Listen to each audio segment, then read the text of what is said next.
माननीय अध्यक्ष जी, कांग्रेस या उसके समर्थक दल किस तरह से लोकतंत्र का गला घोटते हैं वो मैं उदाहरण हूं। मैं गांव में पैदा हुआ, मेरे माँ पिताजी आज भी गांव में रहते हैं। आज जब मैं पार्लियामेंट के लिए चल रहा था तो मेरी माँ आज एम्स देवघर में भर्ती है सर। उसने मुझे फोन किया कि बेटा यदि पार्टी तुमको मौका देती है तो आज इस बिल के बारे में जरूर बोलो। और इसीलिए कहा उसने कि जो महिला है सर, आज यदि सारे पुरुष यहां मौजूद हैं उसका कारण महिला है। यदि महिला नहीं होती तो पुरुष का कोई एग्जिस्टेंस नहीं होता। और आज चूंकि कांग्रेस की गलतफहमी है, गलती है सर, और ये जितने अपोजिशन के लोग हैं वो इतने वर्षों तक इस बिल को लेकर नहीं आए। हमारे माननीय प्रधानमंत्री जी ने ये नैतिक साहस दिखाया, हमारी पार्टी ने ये नैतिक साहस दिखाया। आज हम बिल लेकर आए हैं कि इनके पेट में दर्द हो रहा है सर। हम बरसों से सुनते रहे सर कि जननी जन्मभूमिश्च स्वर्गादपि गरीयसी, यत्र नार्यस्तु पूज्यन्ते रमन्ते तत्र देवता। लेकिन क्या हुआ? इस देश में महिलाएं स्कूल एजुकेशन के लिए परेशान थी। जब तक माननीय अटल बिहारी वाजपेयी जी की सरकार नहीं आई, सर्व शिक्षा अभियान इस देश में नहीं आया, महिलाओं का जो है शिक्षा का लेवल नहीं बढ़ पाया सर। महिलाएं यदि बच्चियां स्कूल जाती थी तो उनको जो है खाना बनाकर जाना पड़ता था सर। और इसको जब हमारे प्रधानमंत्री जी ने देखा तो मिड डे मील स्कीम जब तक कि सरकारी स्कूलों में लागू नहीं हुआ तब तक महिलाओं की संख्या, बच्चियों की संख्या नहीं बढ़ी सर। और उसके बाद जो सबसे बड़ा प्रॉब्लम था, इस देश के प्रधानमंत्री ने जो सबसे बड़ी बात की कि उनको सम्मान दिया सर। सारे स्कूल में, स्मृति ईरानी जी उस वक्त एचआरडी मिनिस्टर थी, सारे स्कूलों में शौचालय बनाकर महिलाएं कैसे अच्छा से पढ़ेंगी, बच्चियां कैसे आगे बढ़ेंगी, उसी का ये उदाहरण है। और उससे आगे बढ़कर आज जो कल से लेकर परसों से लेकर माननीय प्रधानमंत्री जी लगातार बोल रहे हैं कि सही समय है, यही समय। और इसी समय पर आज ये ऐतिहासिक सेशन बुलाकर माननीय प्रधानमंत्री जी ने महिलाओं को जो सम्मान देने का काम किया, उसके लिए हम भारतीय जनता पार्टी के कार्यकर्ता गौरवान्वित हैं। और हम उनका जो है आदर और नमन करते हैं कि उन्होंने महिलाओं को आरक्षण देने का फैसला किया। सर मैं पढ़ रहा था, काफी बातें कही, मैं केवल 2-3 चीजें बताना चाहता हूं, फिर अपने विषय पर आऊंगा सर। ये देश इस संविधान से चलता है और इसका आर्टिकल 82, मनीष तिवारी जी यहां बैठे हुए हैं, कल से लगातार वो संविधान संविधान संविधान की बात कर रहे हैं। अभी सोनिया जी ने भी बोलते हुए बातें कही कि अभी क्यों नहीं लागू कर दिया, कब से लागू कर देंगे। ये देश संविधान से चलता है। मैं आर्टिकल 243D और आर्टिकल 243T, जिसके लिए कि उन्होंने बड़ा अपने आप को गौरवान्वित महसूस किया कि हमने पंचायत में जो है महिला रिजर्वेशन लागू किया, बड़ा अच्छा किया। लेकिन यह आर्टिकल में 243D और 243T हमने तो नहीं दिया। आप दोनों को पढ़ लीजिए, 243D और T क्या पंचायत में किस तरह से रिजर्वेशन होगा और म्युनिसिपल कॉर्पोरेशन में किस तरह से रिजर्वेशन होगा। आपने उसके लिए कभी ओबीसी की बात तो नहीं की। यदि इस आर्टिकल में यदि आपने डाला होता ओबीसी की बात तो आप जब करिए बहुत अच्छा, इतने वर्षों से आपको नहीं दिखाई दिया।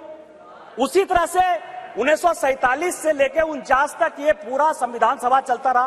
परसों से यही भाषण सुन रहे हैं सर। इस कॉन्स्टिट्यूएंट असेंबली से लेकर 1952 से लेकर आज तक चुनाव हुआ, कभी किसी ने राज्यसभा में रिजर्वेशन की बात नहीं की, विधान परिषद में बात नहीं की। आज भी राज्यसभा में शेड्यूल कास्ट और शेड्यूल ट्राइब को रिजर्वेशन नहीं है, विधान परिषद में शेड्यूल कास्ट शेड्यूल ट्राइब को रिजर्वेशन नहीं है। आप कौन सी नई बात केवल पॉलिटिकल एंगल के लिए ले आते हैं? आपने जब नहीं किया, जब तक आज तक जो है भारत के संविधान में यह कहा गया कि राज्यसभा में कोई रिजर्वेशन नहीं होगा, विधान परिषद में कोई रिजर्वेशन नहीं होगा। और जब माननीय प्रधानमंत्री जी और भारतीय जनता पार्टी इस बिल को लाती है तो आप कहते हैं राज्यसभा में रिजर्वेशन नहीं है, विधान परिषद में रिजर्वेशन नहीं है। आप पंचायत में कहिए कि कोई ओबीसी को रिजर्वेशन नहीं होगा, चाहे म्युनिसिपल कॉर्पोरेशन में कोई ओबीसी को रिजर्वेशन नहीं होगा। और आर्टिकल 82 है सर, जो एडजस्टमेंट ऑफ ईच सेंसस की बात कर रही है और सीट बढ़ाने की बात, सब पढ़ लीजिएगा इस आर्टिकल को। इसमें कहा गया है कि 2026 तक सभी चीजों को हमने फ्रीज कर दिया है।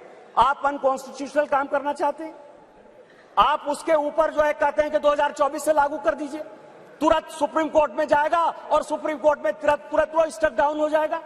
क्या आप चाहते हैं कि महिलाओं को रिजर्वेशन नहीं दें? और जिस तरह से आप केवल राजनीति के माध्यम से इस महिला रिजर्वेशन को लॉलीपॉप बनाते रहे, घुमाते रहे, वही भारतीय जनता पार्टी करे। हमारे प्रधानमंत्री जी हैं जो कहते हैं कि जिसकी मैं शुरुआत करता हूं उसका अंत भी करता हूं। यदि ये महिला रिजर्वेशन यहां आया है तो महिलाओं को अधिकार मिलेगा, मिलकर रहेगा, दुनिया की कोई ताकत इसको नहीं रोक सकती है। लेकिन इनके यहां क्या दिक्कत है सर?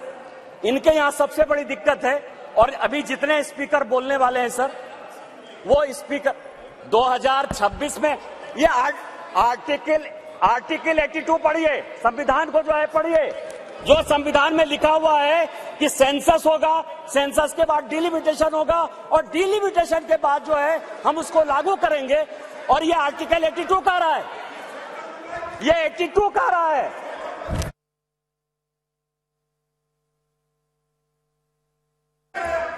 सर पूरे देश दुनिया में कोरोना के कारण लोग मरे, माननीय प्रधानमंत्री जी के कारण आज 140 करोड़ लोग बच गए। इस पार्लियामेंट को चलाने में आप जैसे लोगों को क्या समस्या होगी सर?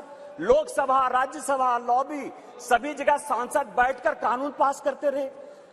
भाई मरता था तो भाई का लाश जलाने के लिए कोई नहीं जाता था, पिता मरते थे तो पिता का लाश जलाने के लिए बेटा नहीं जाता था। उस कोरोना से बचकर हम आए हैं 2 साल के बाद। आपका तो आपने क्यों नहीं कराया? आपने क्यों नहीं कराया?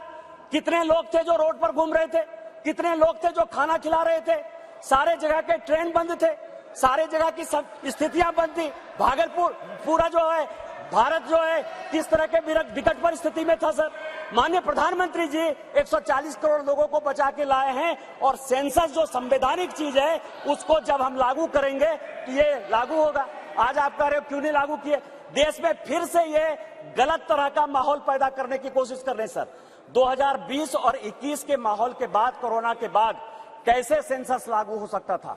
कैसे सेंसस हो सकता था? और माननीय गृह मंत्री जी बैठे हैं, हमेशा कहते हैं कि मैं कोई गैर संवैधानिक काम नहीं करूंगा, कोई असंवैधानिक काम नहीं करूंगा।